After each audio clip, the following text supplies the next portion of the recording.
One day, Thomas was at the quayside of a small village. The early morning catch of fish was being loaded into his trucks. The work took a long time. The fishermen were using old equipment and Thomas was worried. "I'm going to be late for Henry at the docks. He won't like this. Please hurry up," and Thomas was rudely interrupted.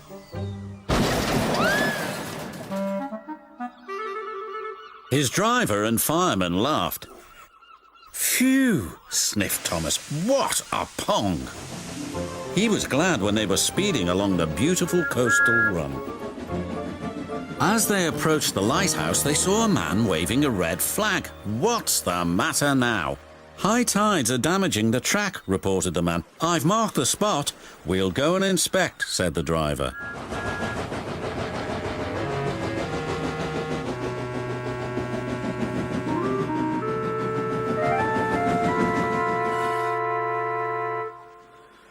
"It would be dangerous for heavy engines like Henry," agreed the driver, "but for Thomas it's safe enough."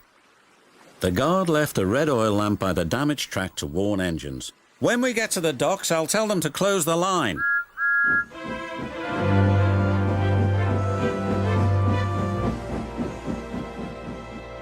Henry was waiting anxiously for Thomas's trucks.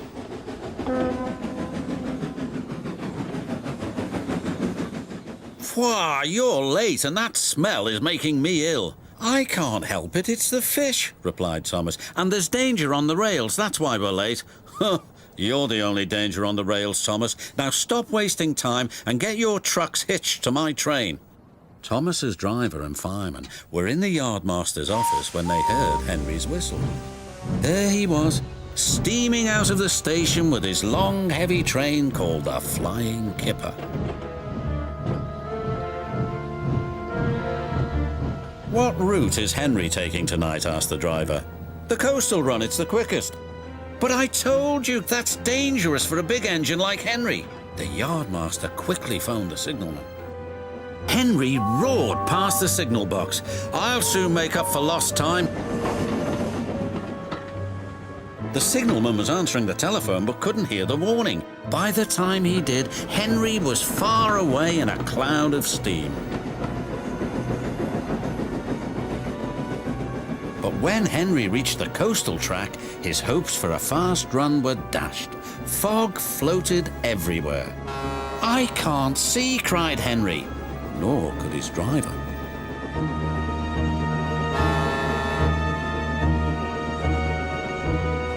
When he could, it was too late.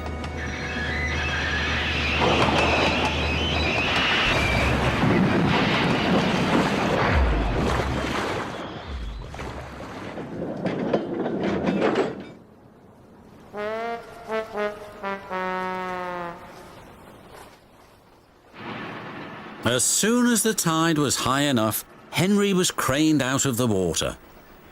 "Engines don't swim, Henry. You were meant to deliver fish, not swim with them," said the fat controller. "You should know that by now." "Yes, sir. I'm sorry, sir." When Henry arrived at the docks, Cranky the crane looked down at him disdainfully. My, Henry, I expect you'll have some fishy tales to tell, but take my advice, have a long hose down first." "Ha!" hissed Henry, but there was worse to come. "Look," said a child, "they've caught all this fish and a green whale too. It's not a whale, it's a monster." Henry was most upset. Thomas now felt sorry for Henry. "Come on, your driver says it's time for a nice hot washdown. Then you'll feel much better." And Henry did. "I'm sorry I was rude to you, Thomas." "Oh, that's all right. But can you smell something?" What?" asked Henry nervously. "Fresh air." "Oh, yes," replied Henry.